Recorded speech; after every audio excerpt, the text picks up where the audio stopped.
Region Economic Bloc is holding a Legislative Assembly caucus meeting today at St. John's Hotel in Kisumu. The meeting will serve to orientate the Assembly caucus on the formation of the bank and the draft Assembly bill, which will be used to ratify the bloc in all the county assemblies. Each of the 14 counties will send a delegation headed by the Speaker and Deputy, Minority and Majority Whips and their deputies, clerks of the county assemblies, chairpersons of Budget and Finance committees. The meeting will be chaired by Kakamega Governor Wycliffe Oparanya. And earlier I did speak to my colleague Kevin Ogutu, who is still on standby for us in the lakeside city of Kisumu. Kevin, if you're still with me, the last time we spoke, the caucus did not still have a sitting. Have they begun their sitting at this moment?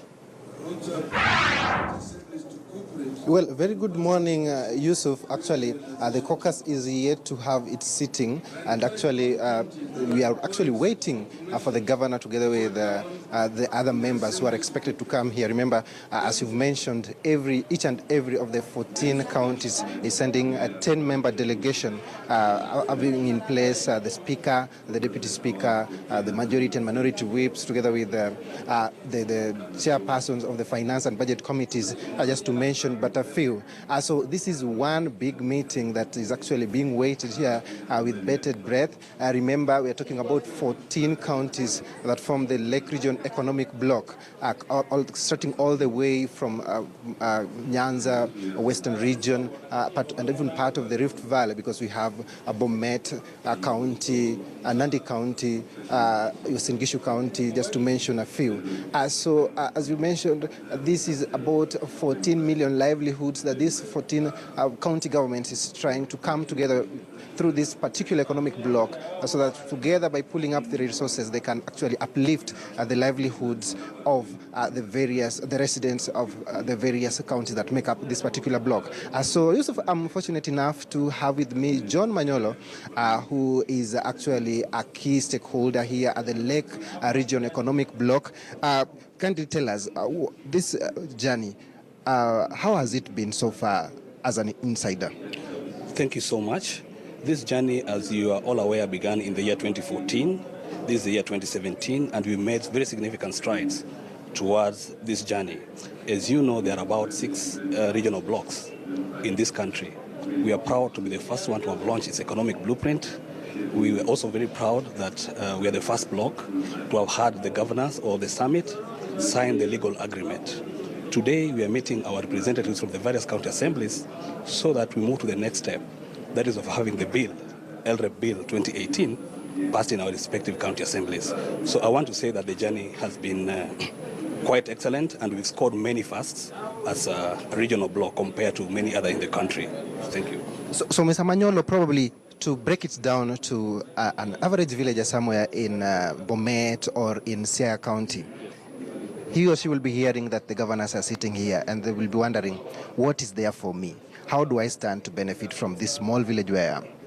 Thank you so much. As you are very much aware, the reason why our governors are coming together is that out of assessment, we have realized that the counties as presently constituted are too small a unit to leverage on economies of scale. For example, you want to look at it that if we pull together, there's strength, the strength in numbers and pulling together, so that where we want to invest in infrastructural projects that may be costly for one county to undertake, then this pulling together then makes it easier for us to achieve such. Also on areas of coordination, I think the first years of devolution, we experienced that our governors were kind of duplicating their projects. So in neighboring counties were almost undertaking similar projects.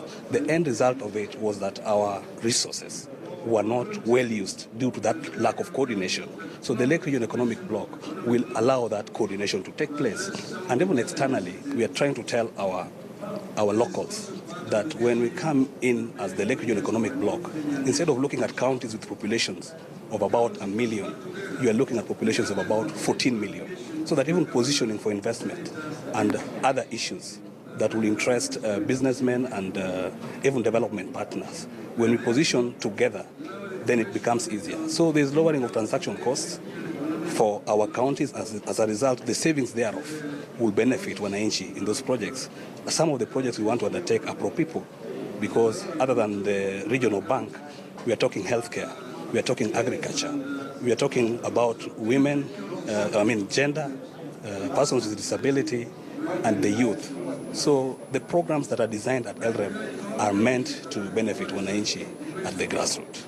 So, Mr. Manyolo, before I let you go, talking about the Lake Victoria is a bit of a shared resource, covering about 4 out of the 14 counties, and of course adjacent to the others. They are quite near. That's why we have the Lake Region Economic Bloc. Now, talking about the 3 pillars that you have, that is the 3 sectors that you have, that is in production, productivity, productive sector, where we have, yes, and then what's the significance of this particular resource? How much do you expect to get harnessed from it? Now, with Lake Victoria, and you're right, it's not just about the lake itself, but we are looking all the way to its catchment areas. That's why you have counties as far as Nandi, Kericho being part of the Lake Region Economic Bloc. When we are looking at this resource, we are looking at how we can use it to harness the potential of this particular region. Remember, our geopolitical positioning is such that we are placed at the most strategic point for access to markets regionally. And we are looking at Uganda, Rwanda, Congo, all the way to the interior. So we are trying to find a way how we can utilize this particular resource so that we're able to create markets for our produce, for those farmers within our region, and even producers and manufacturers within our region. So we are looking at how we could expand, for example, maritime transport, that is cargo and passenger, through the Lake Victoria to enable our produce reach those particular markets and our people to move freely. At the same time, we are looking at how to use the lake for tourism, to unlock its tourism potential, water sports, resorts, and hotels. If you look at the other side of Uganda, they've utilized their waterfronts. That is not the same with the 5 counties that are having close proximity to the lake.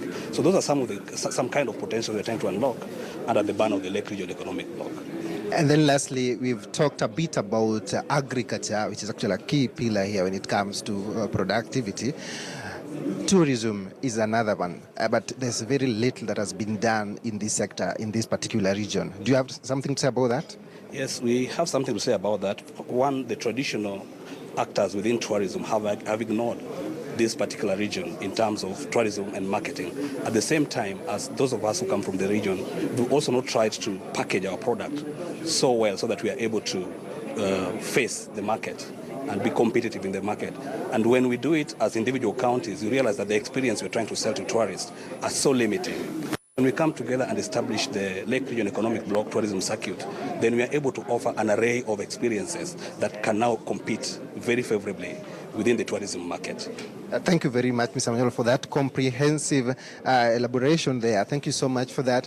So, Yusuf, as I've mentioned, the meeting, the caucus, is actually yet to kick off, but as you can see, there's actually quite a lot of expectation here. Remember, we're talking about over 14 million residents from these counties who are expected to actually benefit from whatever will come out of the success of this particular economic bloc. Back to you, Yusuf Ibrahim. Kevin Ogutu, before I release you, one final question about the economic bloc. It's all about lifting the standard, the living standard of the people there in all these 14 counties. It's all about promoting county trade between these 14 counties. Have you managed to talk to the people of these counties, to be specific, Kisumu, where you are, and how are they receiving the information that, the Lake Region Economic Bloc is now ready for takeoff? Sure, I've talked actually at an individual level with a number of residents of Kisumu County, where I actually call home for now. And actually, the residents are looking forward to something that would actually uplift their standards, something that would give them that exposure, that launching pad, so that they can actually realize their potential. Remember, Kisumu is being associated with fishing, but of late there is very little coming out of the lake. So if probably the more can be done so that they could get more from it and other resources that they have. Remember, we have an international airport, and they are wondering how do we get the best out of this. So talking to an average resident of Kisumu, actually they are actually expecting to get much from the success of this, because as Manyolo has explained, when we talk about over 14 million, so some counties could maybe have 1 million or so. So when you talk about 14 million, that's a big market actually, and also the productivity is likely to get higher. So collectively, they're likely to have a bigger output. So that is it from here, Yusuf, and what the residents actually say on this. Thank you, Kevin, for that. Of course, we're going to link up with you once that sitting officially begins. But now let me take our viewers straight